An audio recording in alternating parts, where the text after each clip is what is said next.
안녕하세요. 시니어를 위한 꼭 필요한 정보 시니어 전성시대입니다. 오늘은 우리 시니어 여러분을 위해 새로운 과태료 정보를 준비했는데요. 이제 공원에서 무심코 이것 하다간 최대 50만 원의 과태료를 물게 된다고 합니다. 실제 구청 공무원들이 불시에 단속에 나서고 있다고 하는데요. 그래서 준비했습니다. 우리 시니어님들 공원에서 산책하실 때 또는 외출하실 때 이건 모르고 무심코 하시면 과태료 어마어마하게 나올 수 있습니다. 오늘 내용 절대 놓치지 마시고 과태료 무는 일 없으시길 바라겠습니다. 또한 주변 분들께도 꼭 알려주셔서 과태료 무는 일 없도록 도와주시길 바라겠습니다. 시니어 전성시대 지금 시작합니다.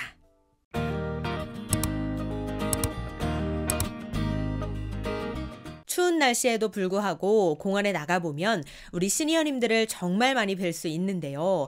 이른 아침부터 운동하시는 시니어님들도 많으시고 점심때쯤 산책하러 나오시는 분들 그리고 공원에 있는 운동기구에서 가볍게 스트레칭 하시는 분들도 계십니다. 또 도란도란 동네 친구분들과 함께 가볍게 산책하시며 담소를 나누는 우리 시니어님들을 자주 뵐 수 있는데요. 그런데 우리의 건강과 휴식을 위한 공원에서 자칫하다간 과태료 50만 원을 물 수도 있습니다. 2월 11일부터 시작된 새로운 시행규칙인데요. 그것은 바로 반려견 안전관리 의무 강화에 따른 반려견 목줄 2m 이내 제한법입니다. 말 그대로 앞으로 반려견과 함께 산책할 때 목줄을 2m 이내로 제한한다는 건데요. 원래는 목줄을 안 하는 경우 단속 대상이잖아요. 그런데 이제는 목줄 길이가 길어도 과태료를 물린다는 겁니다. 우리 시니어님들 가정에도 반려견 키우는 분들 정말 많으시죠? 공원에 나가보면 반려견과 함께 운동도 하시고 산책도 하시는 시니어님들을 자주 뵐 수 있는데요. 반려견이 조금 자유롭게 다니고 또 편하게 산책했으면 하는 마음에서 목줄을 길게 풀고 다니시는 분들도 많으십니다. 그런데 2월 11일부터는 목줄을 안 하는 것뿐만 아니라 목줄 길이도 과태료 대상이기 때문에 더욱더 주의하셔야 하는데요. 실제로 구청 공무원들이 단속을 시작한 곳들도 많기 때문에 산책하실 때 더욱더 조심하셔야겠습니다. 자, 그렇다면 목줄 길이를 제한하는 이유는 무엇일까요? 그것은 바로 최근 개물림 사고의 증가 때문이라고 하는데요. 실제로 최근 5년 동안 개물림 사고가 1만 건이 넘게 계속되어서 농림축산식품부에서 강화된 동물보호법 시행규칙을 발표한 겁니다. 그리고 이게 2월 11일부터 시행이 된 거고요. 그러면 처음 단속에 걸리면 바로 과태료 50만 원을 낼까요? 그렇지는 않다고 합니다. 1차 적발에 20만 원, 2차 적발에 30만 원, 3차 적발 시 50만 원의 과태료가 부과되는데요. 3월 31일까지는 계도 기간이기 때문에 실제로 과태료가 부과되지는 않지만 4월 1일부터는 실제 과태료 부과 기간이기 때문에 미리미리 목줄 길이를 관리하셔서 절대 과태료 무는 일 없도록 주의하셔야겠습니다. 그럼 여기서 잠깐 원래 쓰던 목줄이 2m가 넘으면 새로 사야 할까요? 이런 걱정하시는 분들도 많이 계실 것 같은데요. 집에서 원래 쓰던 목줄이 3m가 넘는 분들도 많으실 거거든요.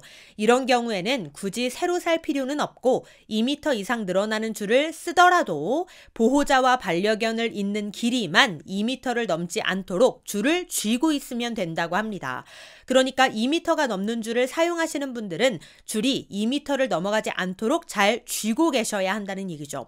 하지만 문제는 현재까지 판매된 많은 목줄의 길이가 대부분이 3m에서 5m 정도거든요.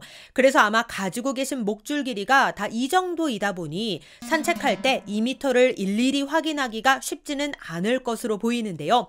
줄에다가 2m 부위에 표시를 해놔서 그 이상 늘어나지 않도록 주의를 하거나 아니면 아예 새로 구매해서 사용하는 것이 실효성이 있을 것으로 보이는 상황입니다. 강아지를 산책할 때 지금 이 줄이 2m인지 아니면 더 넘어갔는지 일일이 정확하게 확인하며 다니기가 쉽지만은 않을 거거든요. 실제 구청 공무원들이 단속할 때에는 줄자로 이 목줄 길이를 잰다고 하니 어쨌든 반려견 키우는 분들은 모두 주의하셔야겠습니다. 그럼 공원에서만 조심하면 되느냐? 그렇지 않습니다. 아파트와 빌라 같은 공동주택 복도와 엘리베이터에선 다른 사람이 없더라도 반려견을 안거나 목덜미를 잡고 있어야 하고요. 다만 주거시설이 아닌 오피스텔이나 실내 쇼핑몰에선 2m 규정이 적용되지는 않는다고 합니다. 또한 반려견 놀이터나 반려견 카페 등의 시설에서도 예외고요. 어쨌든 정확한 시행규칙의 내용은 생후 3개월이 지난 반려견과 외출할 때는 보호자는 반드시 목줄이나 가슴줄을 채우고 이동장치를 사용해야 한다가 원칙이니 이 점을 잘 기억하셔서 외출하실 때는 2m 길이로 사용하셔야겠습니다. 하지만 실제 견주들은 불편하다는 의견들도 많았는데요. 사람이 없는 곳에서도 줄을 2m씩 잡아야 하는 건 너무 불편하다. 강아지들이 너무 자유롭지 못하다. 사람이 없을 땐 약간 길게 잡는 걸 허용하는 것도 필요하다. 라는 의견들도 많았습니다. 아무래도 시행을 해 나가면서 일부 불편한 점들은 개선해 나가고 동물과 인간이 함께 안전하게 공존할 수 있는 방법을 함께 모색할 필요가 있지 않을까 생각이 듭니다. 그리고 목줄 길이뿐만 아니라 또 한 가지 진짜 주의하셔야 할 내용이 더 있습니다. 이건 과태료 100만 원짜리인데요. 그것은 바로 반려견 등록입니다. 반려견을 등록하지 않으면 100만 원 이하의 과태료를 물게 됩니다. 이건 작년부터 시행이 되었는데요. 반려견 동물 등록은 법적 의무 사항으로 2개월령 이상이면 동물 등록을 반드시 해야 합니다. 따라서 작년 2021년에 자진 신고 기간을 두고 반려견 등록 캠페인도 벌였는데요. 이제는 그 자진 신고 기간이 모두 끝났기 때문에 반려견 등록을 하지 않은 경우 과태료를 물 수 있습니다. 또한 반려견 등록을 하지 않으면 반려견 놀이터 등 동물 관련 공공시설 이용도 제한이 되는데요. 따라서 아직 반려견 등록을 하지 않은 분들이 계시다면 꼭 반려견 등록부터 하시기를 바라겠습니다.